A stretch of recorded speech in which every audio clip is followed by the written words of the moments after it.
Jérôme Rotten, Daniel Riolo, et on se rebascule en mode Ligue 1 car dès demain ça reprend. Alors tiens, dès demain ça reprend avec deux matchs, il y a Lille-Bordeaux et Metz-PSG. Metz-PSG, match qui va se jouer à guichet fermé. Le Neymar Football Tour continue. Ouais, mais ça sera tout le temps. Guichet fermé à Metz. Guichet fermé, on a déjà tout vendu au Celtic pour la Ligue des Champions. Guichet fermé d'ores et déjà. Je pense que c'est pas Neymar qui a rempli ça au Celtic quand même. Et guichet fermé d'ores et déjà à Montpellier pour un match du PSG dans quelques jours. Aussi, c'est souvent plein. Non, c'est justement là pour le coup, c'est jamais plein. Non, mais c'est quand même incroyable. Ils vont faire la recette de tout le monde, les Parisiens. Là, oui, c'était prévu, normal.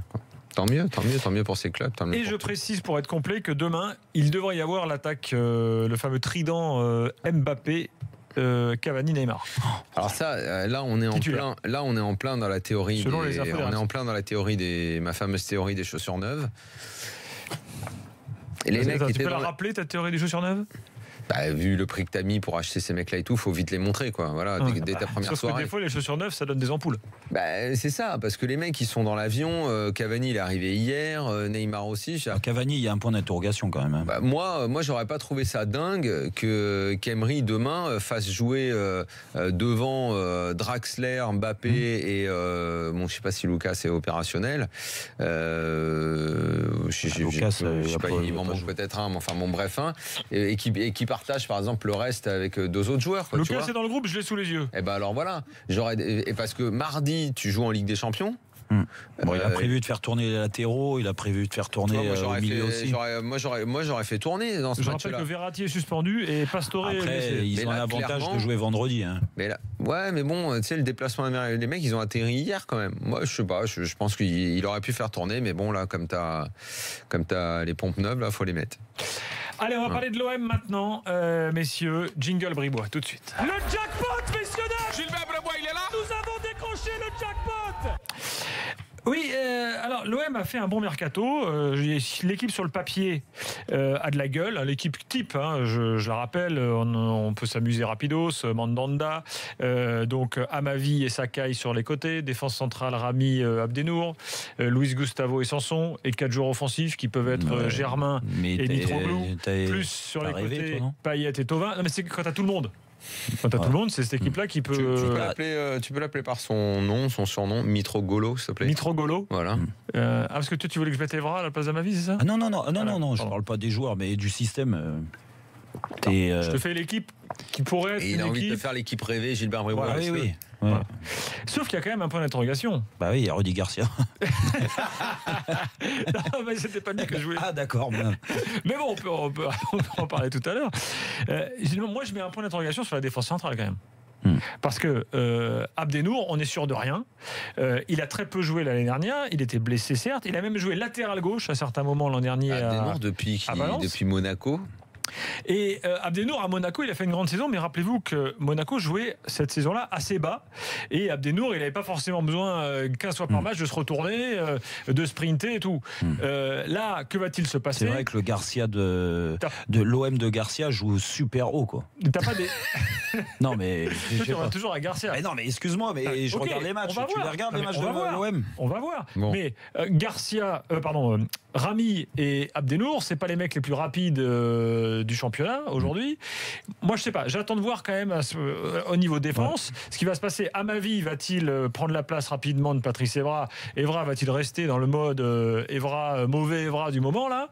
Il y a quand même des soucis. Il y a quand même des questions, importantes dans cette défense marseillaise. Moi, je suis assez circonspect. On va pas les voir tout de suite parce que Rami est encore blessé. Ouais, il y a plein de blessés en plus. Donc l'association, c'est pas pour maintenant. Mais Mitroglou non plus.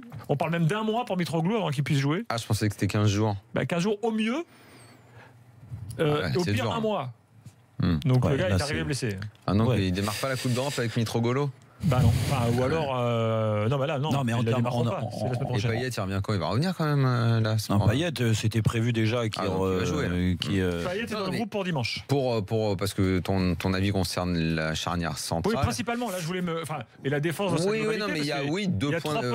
Il y a deux points d'interrogation. C'est vrai que prendre un mec qui a pas joué depuis c'était quoi, 2 ans maintenant, sans connaître son état de forme, savoir pourquoi il a pas joué.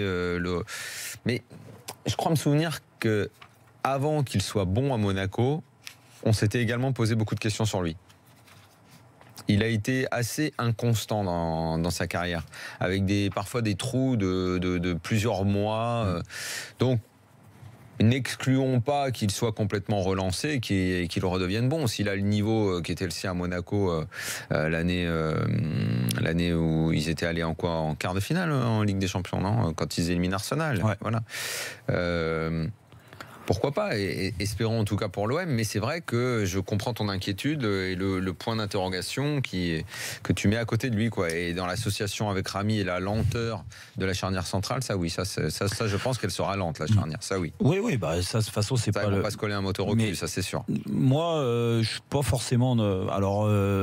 Des certitudes. De toute façon, dans le football, très peu de joueurs peuvent en avoir, très peu d'entraîneurs, des consultants, des journalistes. C'est toujours difficile. La seule chose que je peux voir, moi, quand je vois les noms de l'Olympique de Marseille, je parle juste de la charnière, Rami Abdenour, je me dis que franchement, si physiquement ils sont au top, je vois pas pourquoi ça serait pas mieux que ce que l'Olympique de Marseille nous a proposé ces dernières années.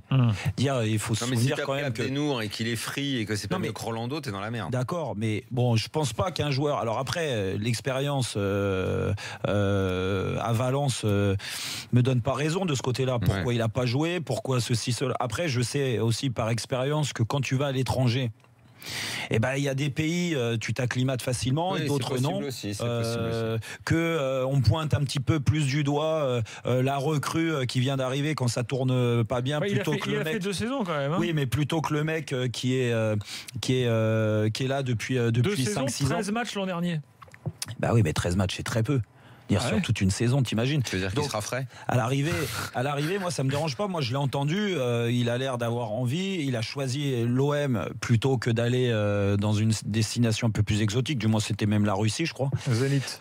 Donc, ça veut dire qu'il a envie. Et peut-être qu'avec Rami aussi, il y a cette entente-là. Moi, j'ai envie d'y croire, de toute façon. Après, il y a des choix d'hommes faits sur les côtés. Bon, Sakai à droite, il n'y a pas de problème, il jouera. Et c'est un latéral droit qui me semble vraiment adapté à la Ligue 1, en tout cas pour une équipe du haut de tableau.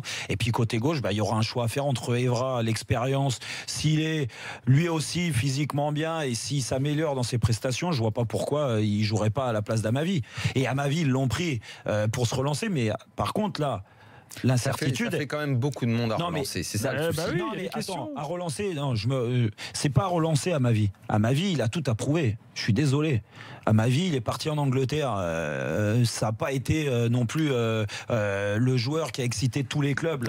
Sinon, il l'aurait gardé. Il a excité personne. Et voilà. Et avant qu'il parte en Angleterre, je suis désolé. Et il n'a pas fait non plus des saisons exceptionnelles. Alors les gars, je vous propose d'accueillir Mourad Ahertz, qui est journaliste au site footballclubdemarseille.fr, un influenceur marseillais bien connu. Salut Mourad. Salut tout le monde, salut Gilbert, salut Daniel, salut Jérôme. Salut Mourad. Mourad, en préambule, est-ce que tu es un peu ému de parler à Jérôme Roten? Je suis surtout un peu ému d'être d'accord avec lui, quoi. Voilà, comme quoi. D'accord avec lui sur quel point? C'est là que la défense, t'es pas aussi catégorique que moi. Enfin, moi je suis pas catégorique, je me questionne. Tu te questionnes moins que moi sur la défense centrale? Ah non, complètement pas. Je me questionne énormément parce que surtout que c'est le secteur dans lequel on a besoin de plus de certitude théoriquement. Sauf que là, on n'en a aucune, mis à part le fait que dimanche, on sait que Rolando, la certitude, c'est que ça peut pas être un vrai patron de défense quand ça tangue un petit peu. Et l'autre certitude, c'est que Sakai, ça fait le boulot à droite. Après, on n'a plus aucune autre certitude. Abdenour, on ne sait pas si ça va être le Roc de Monaco ou alors la Mampenne qui s'est traîné sur les terrains de Ligue 1. Amavi, pareil, on ne sait pas si ça va être le flamboyant latéral gauche de Nice ou alors le mec qui n'a rien fait en Championship. Donc bon, on n'a aucune certitude. Mais après, une fois qu'on a dit ça, on n'a quand même pas le pire matos de Ligue 1 à disposition parce qu'on a quand même des joueurs qui ont une certaine expérience. Donc après, il faut construire quelque chose avec ces mecs-là. C'est sans doute moins flamboyant que ce qu'on espérait, mais on n'a pas le pire matos. Donc après, il va falloir construire une fois que Rami sera revenu et espérer surtout. Moi, j'ai les mêmes questions que toi, sauf que j'espère des réponses positives. Mais bon, c'est peut-être mon côté supporter, ça. Ouais. Moi, je n'ai pas grand-chose à ajouter là-dessus. J'étais en train de regarder la fiche d'Abdenour. Effectivement, il y a ces 2 années à Valence. oublié. Et finalement, si tu regardes de près sa carrière, les saisons pleines, il y en a une à Toulouse et une à Monaco, quoi. C'est la Monaco, c'est 24 matchs, c'est même pas la totalité de la saison. Il partait pas titulaire. Hein, voilà, mais il y avait eu de bons matchs, ça, on en est certain, on s'en souvient très bien. On se souvient surtout qu'en Ligue des Champions, il avait été très bon. Oui, très bien. C'est là-dessus qu'il avait fait. Il y a une vraie inconstance chez ce joueur, ça c'est clair. Après, moi, je pars du principe que c'est toujours pareil. Après, si c'est une tous les 3 ans, normalement, c'est la bonne. Je te dis pas que c'est plus facile d'être défenseur que attaquant, mais quand même, tu te retrouves face au jeu, le dispositif doit être fait en fonction des joueurs que tu as aussi, et le fait d'être pas trop sur le terrain pour empêcher que les mecs comme Rami et Abdenour soient trop pris dans leur dos. Après, c'est du duel. Dire derrière, c'est d'avoir plus envie que l'adversaire. Voilà. Moi, j'ai joué avec des défenseurs. Franchement, je vais te dire, tu les vois à l'entraînement avec le ballon, ça fait flipper. Et par contre, là, tu penses à Rodriguez là. Mais il y en a d'autres, il y en a eu plein. Mais moi, ils me faisaient kiffer ces mecs-là, parce que je peux te dire que quand tu es à l'entraînement avec eux, déjà, ils ont envie de bouffer le ballon.